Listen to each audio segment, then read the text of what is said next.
Welcome back to the Applied Deep Learning course. I would like to start this course with a small question. Is this spam?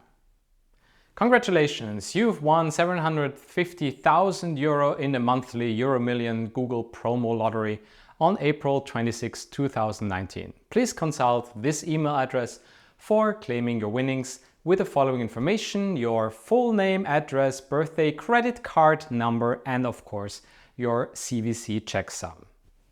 Well, I think it's pretty easy for each one of you to understand this is spam. By the way, I've received a very similar email for real.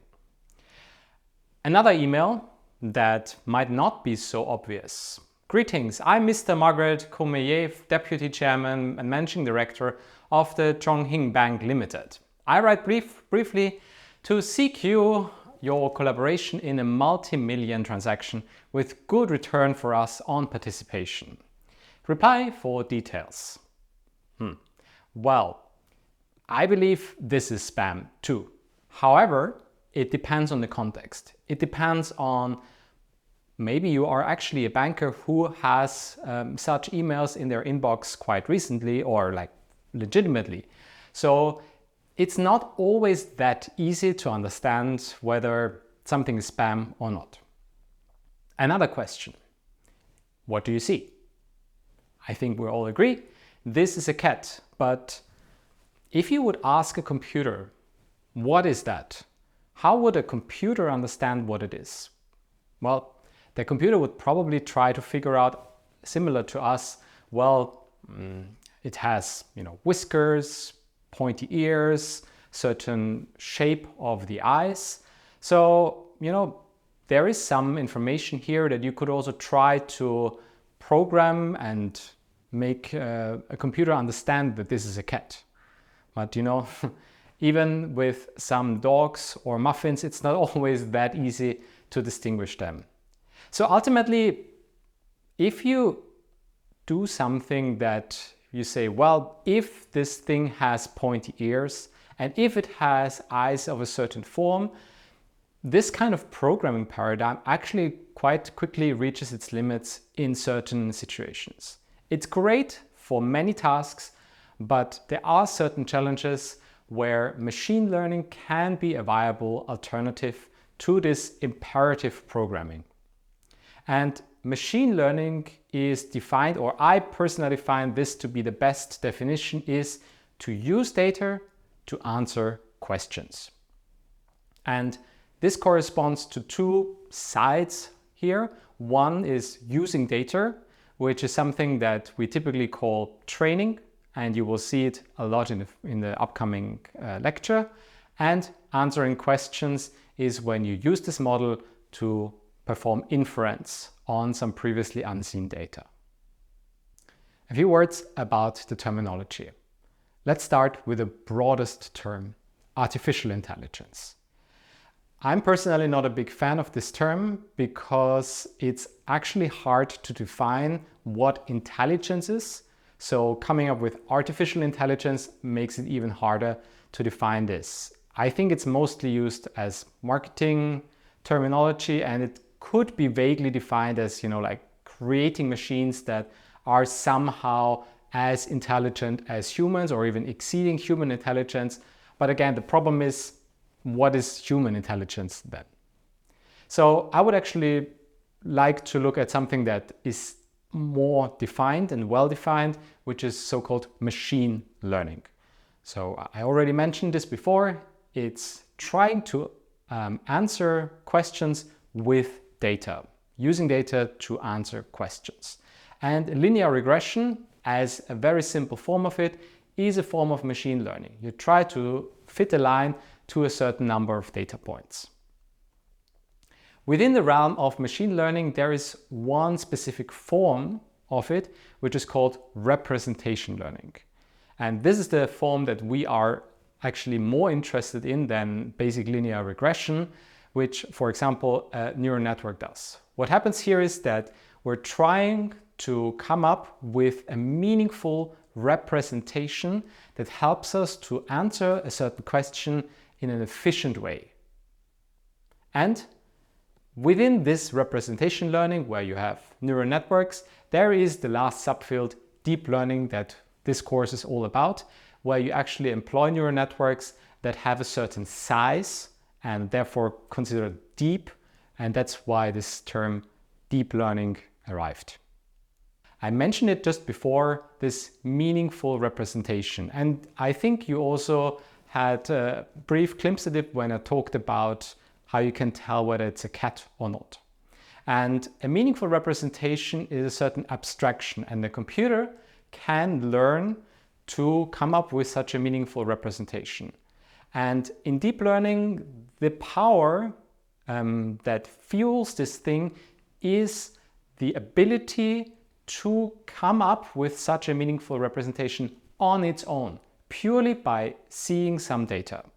What it means is that in a hierarchical way, the machine learns to extract first low-level features, in this case edges and maybe colors. In the next layer, the machine would try to come up and combine those low-level concepts into more meaningful representations. And ultimately, if you have a lot of these layers, you have neurons that are sensitive to very, very specific topics or concepts like an ear, an eye, etc., a wheel. And those things then allow to actually solve certain set of questions or answer some questions in a meaningful way. But how can a machine learn a meaningful representation? How does this work at all? And ingredient number one that you need is a model. It's basically a set of computational rules that define how you get from an input to an output. If you have such a machine with the certain computational rules, you need a loss function. The loss function is telling you how good are you doing? Do you still need to improve? Are you completely wrong right now?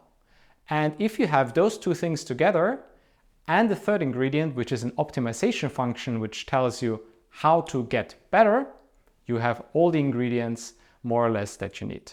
So you have a set of computational rules, you can evaluate how good they're performing, and through the optimization function, you can change the model to become better, to reduce the loss. And there are different applications where nowadays machine learning models have achieved excellent results. One would be image classification, as you can see here, to distinguish between, cars and cats. And this actually has practical applications in many fields. So even though it seems like a tiny toy example, it really is useful for a great amount of deals. For example, you could classify images of skin lesions, whether they are melanoma or benign. You can also perform object detection. On the left, you see the results of one of the machines that I trained on music sheets, where each notepad and each stem was detected, the bounding box and what class it belongs to. But you can also, of course, use it for tracking cars or many, many other applications.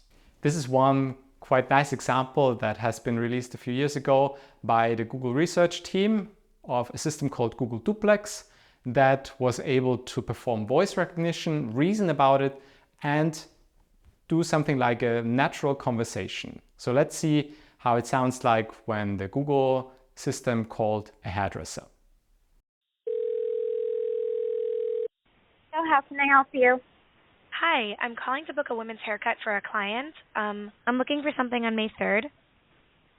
Sure, give me 1 second. Sure, what time are you looking for around?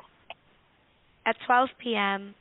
We do not have a 12 p.m. available. The closest we have to that is a 1:15. Do you have anything between 10 a.m. and 12 p.m.? Depending on what service she would like. What service is she looking for? Just a woman's haircut for now. Okay, we have a 10 o'clock. 10 a.m. is fine. Okay, what's her first name? The first name is Lisa. Okay, perfect. So I will see Lisa at 10 o'clock on May 3rd. Okay, great. Thanks. Great. Have a great day. Bye. Unfortunately, this technology also has downsides, and in the United States, there has been almost a plague of so-called robocalls.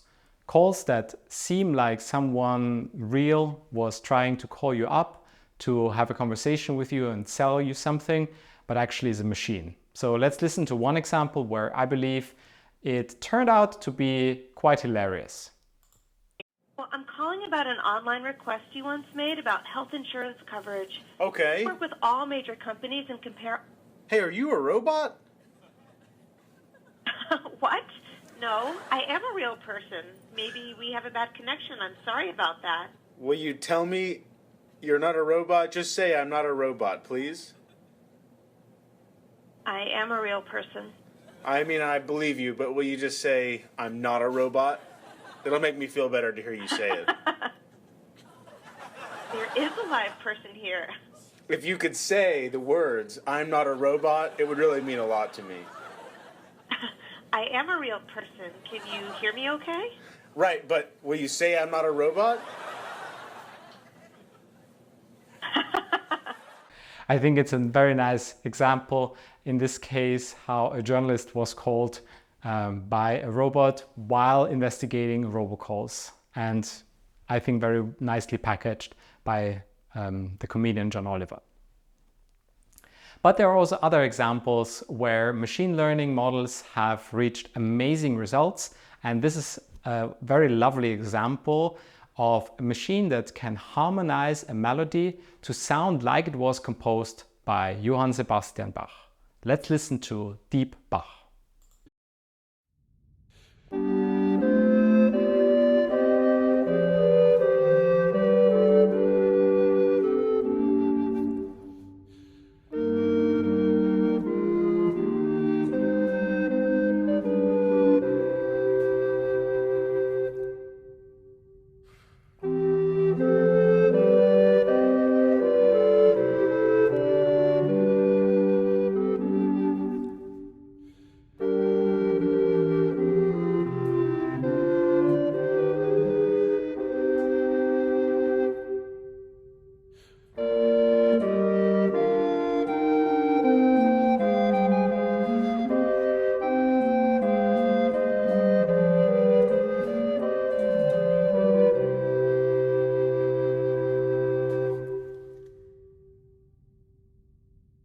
Sounded great, right?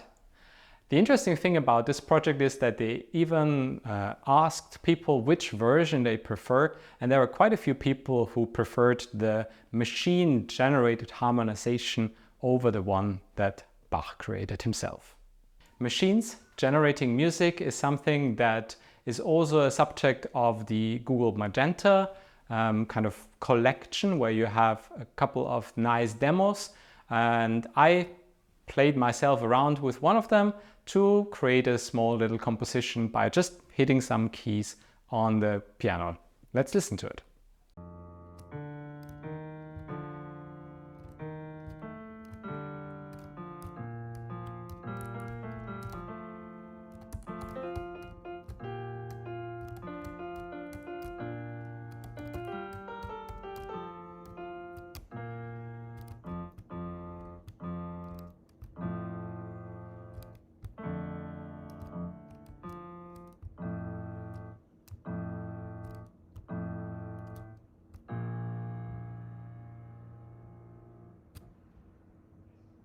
This piece of music will probably not win an Emmy, but it was a nice demonstration of how a sequence model can take more or less a random input and try to harmonize it, put it on some notes to make the output sound somewhat pleasant.